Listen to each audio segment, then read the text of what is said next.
Mac Miller cultivated a legacy in hip-hop and music in general since his breakout year in 2010. In 2010, Mac was 18 and released his mixtape Kids, which showed a fun, energetic side of hip-hop that was a breath of fresh air compared to the rest of the scene at that time. Magazines didn't take him seriously, but his fellow musicians and soon-to-be fans came around to Mac and saw what creativity, positivity, and authenticity he brought to the scene. 8 years later, it's now 2018, and after many trials and tribulations along his career by that point, Mac is 26. In May of that year, he had a serious breakup with his longtime girlfriend, Ariana Grande, after many years of serious drug and alcohol abuse. Specifically, the last major incident that showed his issues were when, in the same month of the breakup, Mac was drunk driving and crashed his Mercedes G-Wagon into a light pole. The drug abuse, crash, and breakup all were a wake-up call for Mac in the months during and that followed. What was the sign of Mac waking up to and taking accountability for his issues? That would be our first album, Swimming. Mac began recording this album in 2016 and finished up in 2018. This album was used for Mac to reflect on his toxic behaviors and traits and how he should swim away from his broken heart and struggles, looking hopefully for better horizons rather than drown in self-destructive sorrow. Some of the main messages behind the album is self-love, personal healing, and psychological growth. Swimming detailed his struggles in life and learning to move past his problems in order to become a better person, as he showed a strong desire to develop said psychological growth and healing throughout the project. For example, on the intro track on the album, Come Back to Earth, Mac sings, "In my own way, this feel like living some alternate reality. And I was drowning, but now I'm swimming through stressful waters to relief." Mac shows that through the self-love and respect he has learned as of recent, he can enjoy living life. Finally, he brings up how in the past he was drowning in his issues, whether it be the drug and alcohol abuse, heartbreak, depression, and suicidal thoughts, but came through the stressful waters to a breathtaking, peaceful relief. Another example of Mac's personal growth is on the freestyle track 2009. On this track, Mac expresses, I don't need to lie no more. Nowadays all I do is shine, take a breath and ease my mind, yeah. Mac shows that when people ask him how he's doing now, he no longer feels the need to lie about being okay because he is okay. He has improved his peace of mind, continues growing rather than breaking himself and his relationships down, and can self-regulate.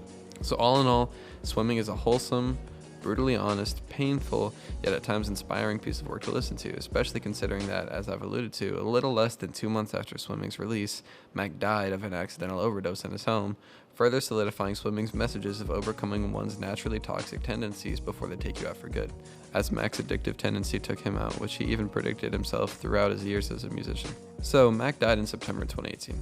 It wasn't until January of 2020 that with the help of Mac's dedicated family and the help of producers such as John Bryan, that Mac's final album, Circles, came to life. Before Mac died, he had already recorded all of Circles. In fact, he had been recording Circles for as long as he recorded Swimming, from 2016 until he passed. Mac's idea of Circles was that it would be the sequel to Swimming, with the overall metaphor and takeaway message of the duo album being Swimming in Circles. However, since Mac passed away in the middle of the editing stage of Circles, it's unlikely that the album came out exactly as he would have liked it. Mac had a very specific concept he wanted to execute, so without Mac actually being there to finish production of the album, his family had to pick up the slack.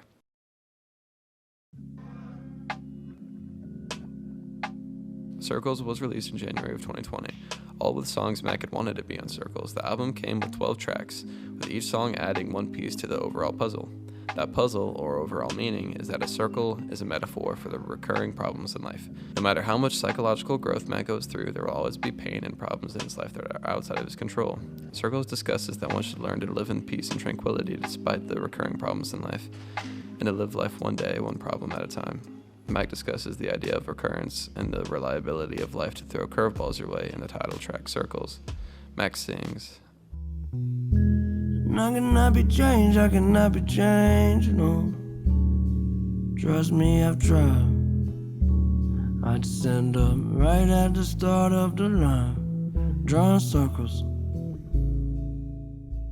In these lines, Mac explains that despite his spiritual growth and personal effort to improve himself, he knows that some parts of him are just his personality. He has tried to change them, only to revert back to where he was before the change. He ends up going in circles. This constant back and forth of wanting to improve, going forward with action, genuinely change, only to continue falling back into those old patterns is human behavior in a nutshell, leaving the individual to have to accept this negative part of themselves as part of their whole package. Throughout the album Circles, Mac describes that no matter what, his music will forever live on with listeners and with his loved ones. And it's a reminder that though Mac is gone, his music and the comfort it brings is always available for whoever needs it. So, altogether with Circles, Mac accepts the cycles in his personality for better and for worse, whilst tackling the waves life throws at him. I think the album on its own is a reminder on the listener that while, yes, growth is a liberating aspect in one's life, as they can expect to hurt themselves and others less, there are some aspects in life that will always come back again and again, no matter how hard you try to get rid of them. And the sooner you accept that harsh reality, the sooner you can get back to swimming and enjoying the road life has for you, despite the circles of problems which surround you. In total, Swimming in Circles have become Mac's two most critically acclaimed albums and favorites amongst listeners as they demonstrate Mac's maturity and ultimate spiritual growth. He found hope in the metaphor of swimming, where oftentimes in life people feel that they are metaphorically lost at sea. They feel confused, directionless, and stuck in the anxiety of all the problems in life. Mac provides swimming as a solution. Rather than drowning in those problems, one should learn to find the strength amidst the confusion to keep their head above water, and keep swimming with optimistic hope to eventually find shore. So that's where swimming comes in.